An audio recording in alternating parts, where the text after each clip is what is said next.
న్యాయాధికారం, పౌరోహిత్యం, రజకత్వం, ఇవన్నీ కూడా కొన్ని క్షురకత్వం, క్షురం, ఇవన్నీ కూడా పాపపు వృత్తుల్లో, బ్రాహ్మణత్వం అంటే పౌరోహిత్యం కూడా పాప వృత్తుల్లో ఒకటి చెప్పింది. అంటే అందరూ చేసినటువంటి పాపాలన్నీ బ్రాహ్మణుడు తీరుస్తాడు. రాజుగా ఉండడం, న్యాయాన్ని చెప్పడం, ఇవి కూడా పాపమే.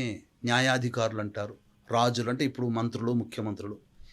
ప్రజలందరూ చేసిన పాపాలు వీళ్ళకు కొంత వస్తాయి, కొంత భాగం వస్తుంది. అలాగే రజకత్వం, ఎందుకంటే ఒక మనిషి తప్పులు చేయని మనిషి అంటూ ఎవరు ఉండరు. కానీ ఏ రకమైనటువంటి అవస్థతో తప్పులు చేస్తుంటాడో, కొన్ని వస్త్రాలు ధరించి, ఆ వస్త్రాలు ధరించినటువంటి దానితో తప్పులు జరిగినప్పుడు ఆ వస్త్రాలు మళ్ళీ ఇచ్చినప్పుడు వాళ్ళు ఉతుకుతారు కదా, కొంత పాపత్వం ఆ వృత్తిలో ఉన్న వాళ్ళకు కూడా వస్తుంది. క్షురకత్వం, మనిషి అనేక రకాలైనటువంటి పాపాలకి నిలయం ఈ యొక్క వెంట్రుకలు, శిరస్సు మీద ఉన్నటువంటి వెంట్రుకలు, జుట్టు.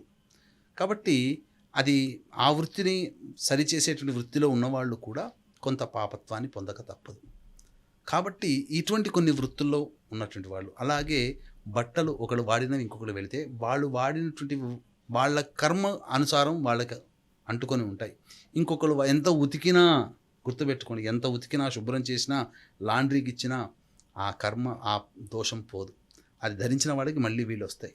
ఇంకొక విషయం చెప్పమంటారు, కొంతమంది చాలామంది సెంటిమెంటల్గా ఇనుప వస్తువులని ఒకళ్ళ దగ్గర నుంచి తీసుకోరు, కత్తెరలు కానీ ఇవన్నీ కూడా.